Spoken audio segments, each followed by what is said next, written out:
भारत की लोकसभा में विपक्षी नेता और कांग्रेस सांसद राहुल गांधी अमेरिका की 3 दिवसीय यात्रा पर गए हैं। एक कार्यक्रम में बोलते हुए उन्होंने आरएसएस पर जमकर हमला बोला।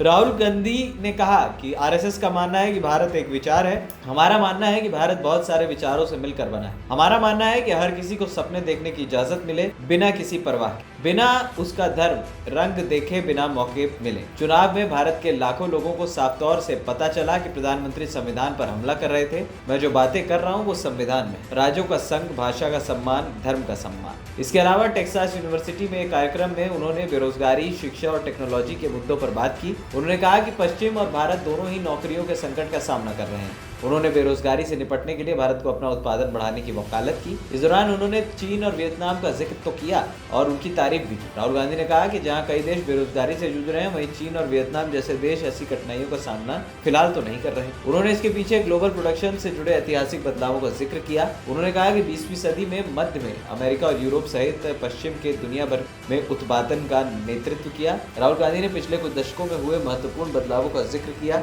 जिससे प्रोडक्शन लाइन धीरे धीरे अमेरिका से दक्षिण कोरिया, जापान और अंततः चीन में चली गई। आज के समय चीन वैश्विक उत्पादन में हावी है। वो इस बदलाव का श्रेय पश्चिम और भारत को नव निर्माण के पीछे हटने को कहते हैं। उन्होंने कहा कि अमेरिका और यूरोप समेत पश्चिमी देशों ने नव विनिर्माण क्षेत्र को चीन और वियतनाम जैसे देशों के लिए छोड़ दिया। एएनपी टाइम्स की रिपोर्ट।